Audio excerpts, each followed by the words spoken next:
What's going on, y'all? Today we checking out some pork sandwiches.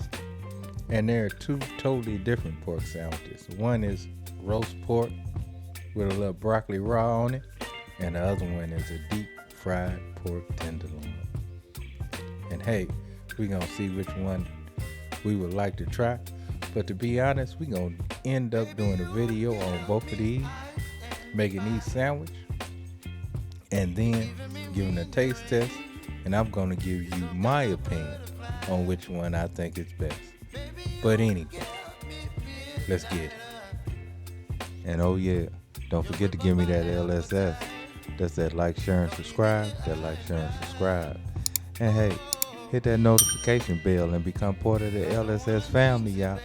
Because every time you come on this channel right here, we always gonna have something tasty on tap for you. I think we have emotional connections to food, something that you remember from your childhood, something that you loved. That smell, those flavors, you can remember them, you can imagine them, and I think it resonates with people for their entire lives.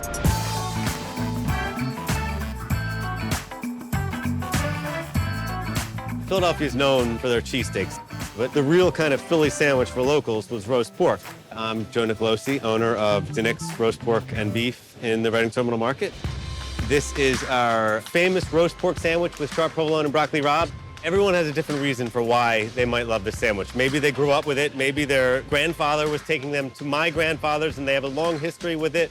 But for me, it's just a combination of ingredients that, even though it's a long process, they're relatively simple. And there's no better way to say it than it's just really good. The sandwich is made up of just 5 elements. We have our roast pork. It's a 3-day process, the entire thing, from prepping to cooking to slicing.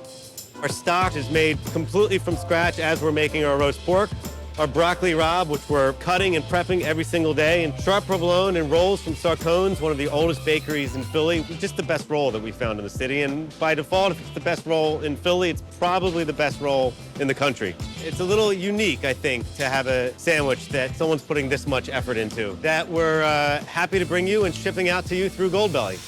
We go back over 70 years of sandwich making. My great-grandfather opened a butcher shop in South Philly in the 1910s. And then his son, my grandfather, and his brothers started serving sandwiches out of the back of the butcher shop in the 1950s. My dad came to the Reading Terminal Market in 1980. I've been working in here since I was 5. Haven't left since.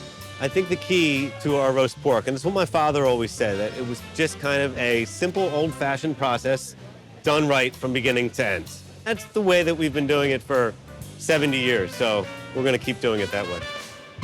So yeah, y'all, you gotta give big props for this sandwich right here.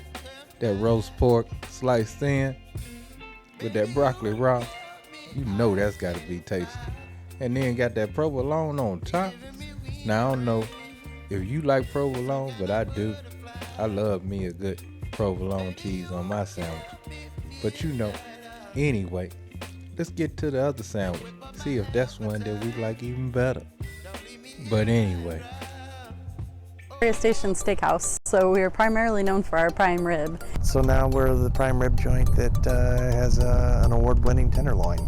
We start with a fresh pork loin, cut 8 ounces at a time, tenderize it, marinate it in our secret seasoning. Then we bread it up in our own buttermilk breading. Our breading also has seasoning in it a little bit, so it's just that melding of flavors, and then, you know, frying it just to the right golden brown. We prefer serving it on Texas toast because that's an option a lot of people haven't seen before, and we think that that just meshes well with the thickness of the tenderloin. But we can also get it served traditionally on a burger bun, or you can mix things up and put it on a piece of rye bread if you want. We always on the side serve it with lettuce, tomato, onion, pickle, and we serve our garlic aioli sauce that we make in-house with it also. Since the top 5 announcement, it's been great to see people coming in from all different areas just for the tenderloin. We have had people driving on motorcycles from Des Moines and Ankeny. We had a couple here from Atlanta, Georgia. Another one that was on their way back to Kentucky. In the last week, I cut more than a month's worth of pork from what we were used to cutting. I had to run to the store and buy mustard because that's not something we usually worry about having in stock. Now having these purists coming through, they're looking for that on burger bun with mustard and onions, and that's it. And we bought Victoria Station 18 months ago, right in the middle of an insane time in the world. To win has been very exciting. It's great. It's been one heck of a year since we bought the place. Just trying to keep our head up and move forward. Unexpected times, and it's. So yeah, I know you see what I'm talking about, because that pork tenderloin sandwich look tasty, y'all. Go ahead and tenderize that joint, get it in that buttermilk and that breadcrumb. Oh my goodness, I know that's gotta be good. Now, I got a question for you. Should I use Texas toast or should I use that burger bun? I'm thinking the Texas toast, but if you think I should use that burger bun, holler at me in the comments. And yeah, y'all, let me know which one you think gonna win, cause I don't know yet. I don't know. But anyway, as always, love, peace, and keep it grilling, y'all. See ya.